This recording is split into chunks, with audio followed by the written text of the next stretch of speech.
जो standard 9th में जो लेसन नंबर 15 है दाज्यू, जिसके लेखक है शेखर जोशी, उसकी हम विस्तार से चर्चा करेंगे। शेखर जोशी का जन्म अल्मोड़ा मतलब उत्तरांचल के ओलिया गांव में 10 सितंबर 1932 को हुआ था। उन्होंने तरह तरह की रचनाएं की है, जिसमें आपकी आपकी आदमी और कीड़े उनकी जो कहानी संग्रह है, जिस पर धर्मयुग द्वारा आयोजित कहानी प्रतियोगिता में उनको प्रथम पुरस्कार मिला था।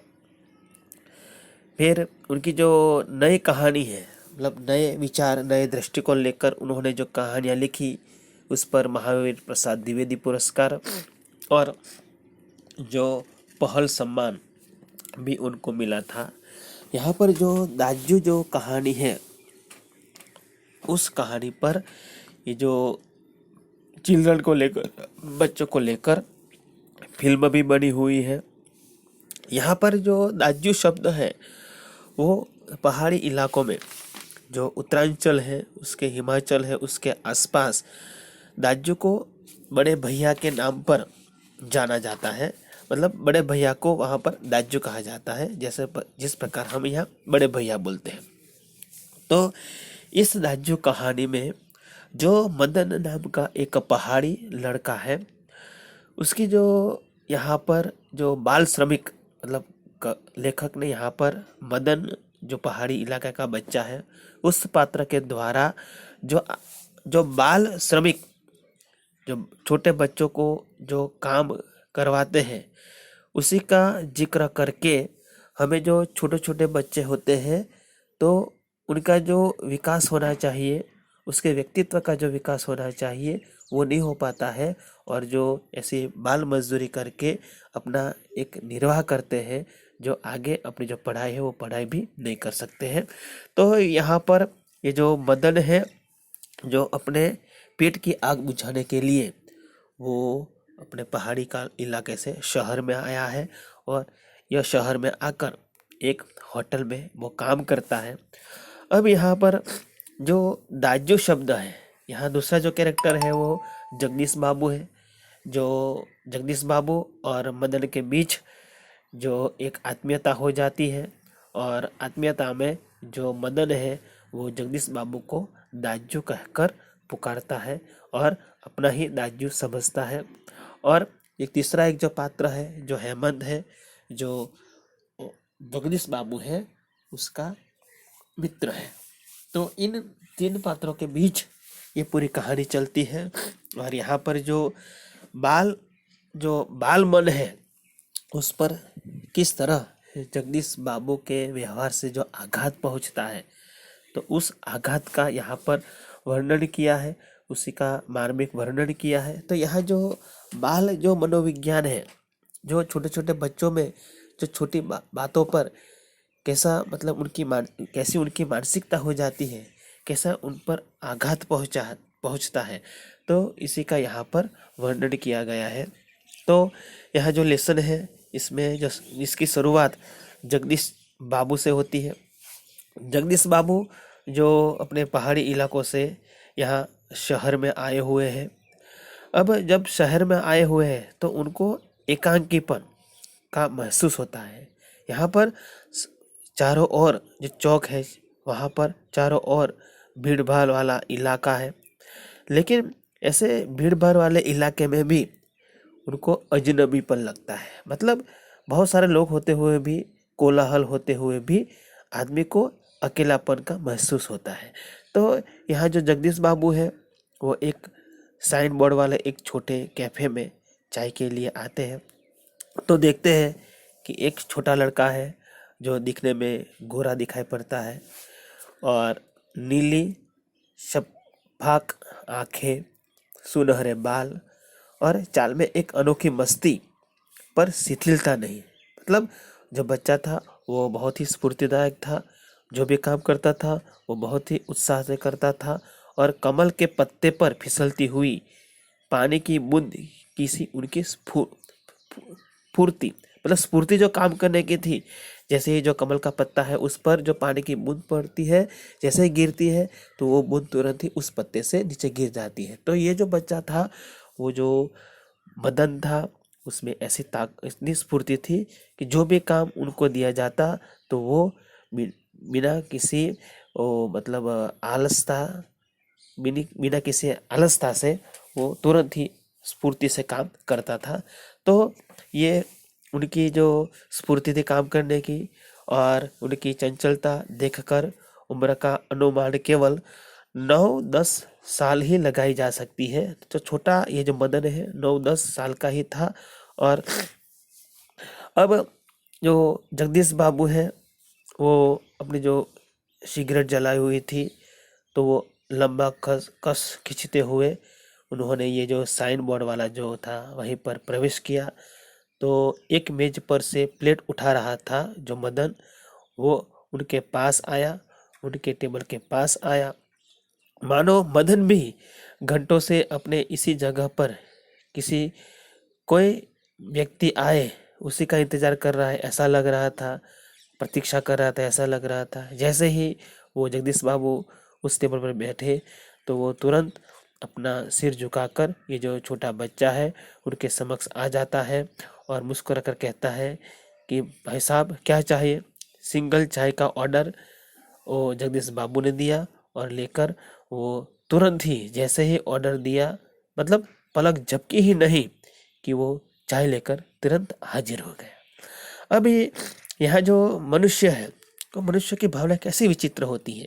जैसे कोई निर्जन स्थान हो, एकांत स्थान हो, निसंग हो, तो वहीं पर तो मनुष्य जो है वो एकाकीपन का अनुभव कर सकता है, वहाँ उनको अजनबीपन लग सकता है। लेकिन यहाँ तो चौक है जहाँ पर चहल पहल रहती है। तो ऐसी चहल पहल में भी जगदीश बाबू को अकेलापन लग रहा है और उनको जो ये जो वातावरण है वो खाली खाली लग रहा है।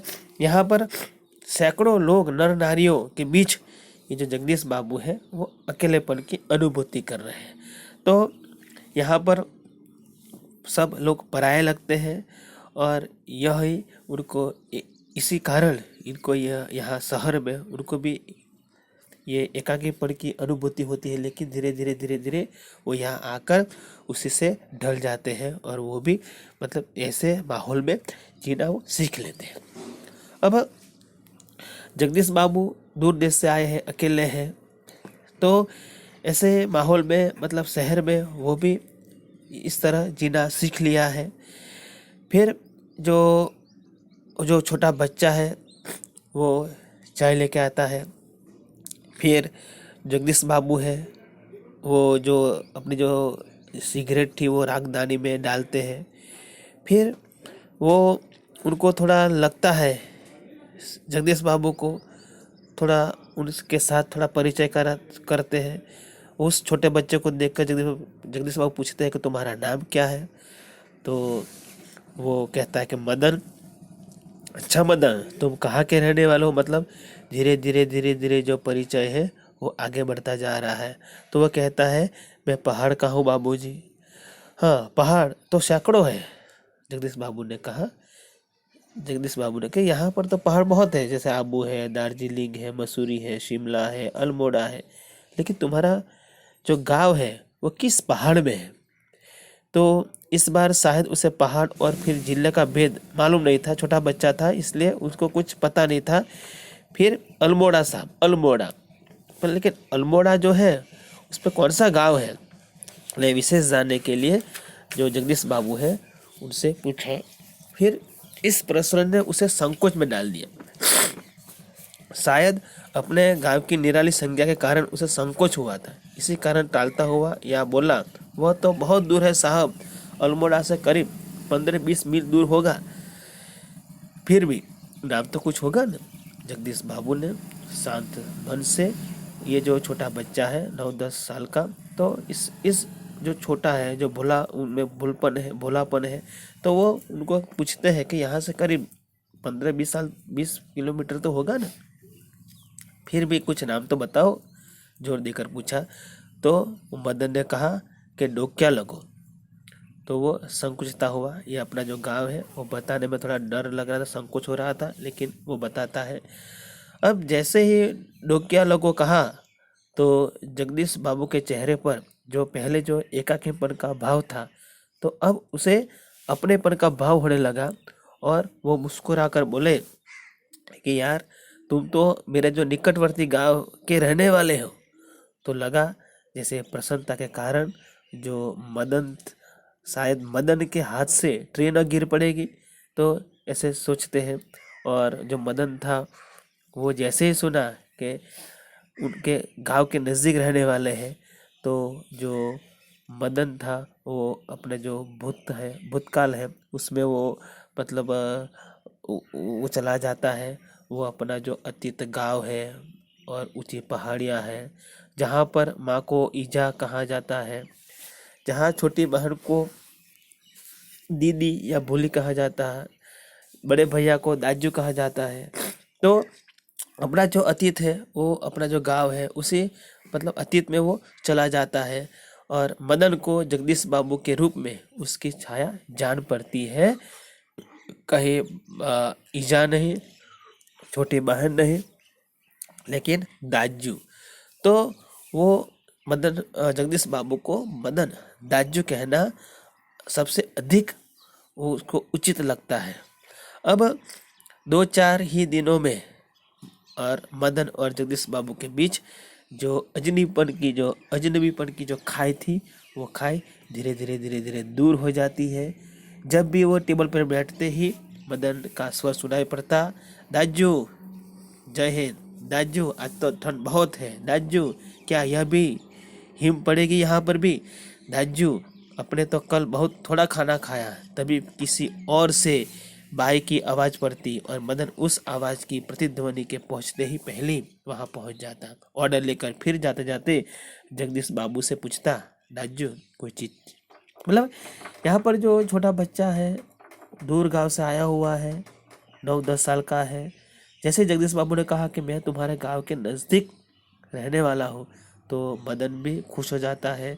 मदन अपने गांव का जो अतीत है, अपना गांव का स्मरण करता है कि जहाँ पर जो दाजू मतलब बड़े भैया को दाजू कहा जाता है। तो यहाँ पर जगदीश बाबू में मदन अपने बड़े भैया का दर्शन करता है, उनको बाबू दाजू कहकर वो जैसे ही उनके कैफे में आता तो दाजू कहकर उनके साथ बात करता, उनको बुलाता। और जो दूसरे लोग थे वो बॉय कहकर उस मदन को बुलाते। तो यहाँ पर धीरे धीरे धीरे धीरे धीरे धीरे दोनों के बीच आत्मीयता बढ़ गई। फिर पानी, जब भी पानी लाओ, पानी मंगवाता तो भी कहता दाजू मैं भी लाया दाजू। मतलब ये जो दाजू शब्द है वो उतनी ही आतुरता और लगन से दोहराता है जितनी आतुरता से बहुत दिनों के बाद मिलने पर भी माँ अपने बेटे को चूमती है। मतलब जैसे माँ बेटे के बीच जो बहुत दिनों के बाद जो मिलन होता है और कितनी आतुरता होती है, उतनी आतुरता के साथ ये छोटा बच्चा भी दाजू कहता दाजू शब्द उतने ही आतुरता और लगन से वो दोहराता। कुछ दिन के बाद जो जगदीश बाबू का जो एकाकीपन था वो दूर हो गया।